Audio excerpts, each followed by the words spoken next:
Hello everyone, we are doing chapter number 2, History from Trade to Territory. The company establishes power. British, the paramount power. Paramount means supreme. From the early 19th century, company followed an aggressive policy of territorial expansion. East India Company under Lord Hastings, who was Governor General 1813 to 23, initiated a policy of paramountcy, supreme power. According to this policy, the company claimed that its authority was supreme and its power was greater than that of Indian states. They did become so because they wanted to protect its interest regarding trade. This process did not go unchallenged. In Kittur, present day it is Karnataka, Rani Channamma led an anti-British resistance movement. She was arrested in 1824 and died in 1829. Kittur annexed by Britishers.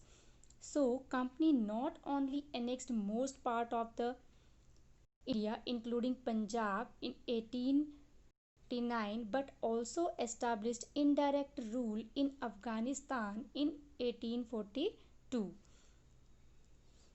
In the late 1830s, the East India Company became worried about Russia. It imagined that Russia might expand across Asia and enter India from the northwest. Driven by this fear, the British now wanted to secure their control over the northwest. The British took control of Afghanistan and Sindh, but the presence of Maharaja Ranjit Singh held back the company. After his death in 1839, two lengthy wars were fought with Sikh kingdom. Ultimately, in 1849, Punjab was annexed. Doctrine of lapse. This concept introduced by Lord Dalhousie, Governor General of India, 1848 to 56.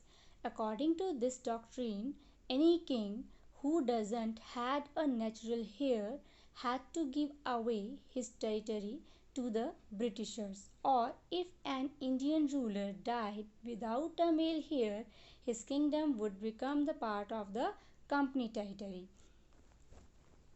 List of territories acquired under doctrine of lapse are State of Satara in 1848, State of Sambalpur in 1850, Udaipur in 1852, Jhansi in 1854. Have you remember about Queen of Jhansi as shown in the picture? Her kingdom was annexed by Britishers. She had to fight with Britishers to get back her kingdom, but she was killed. The company also took over Awadh in 1856. They said that they took over Awadh in order to free the people from the misgovernment of the Nawab.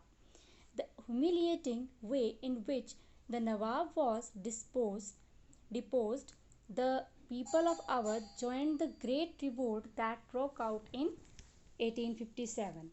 So children, I hope you understood this chapter. Thank you. Have a nice day.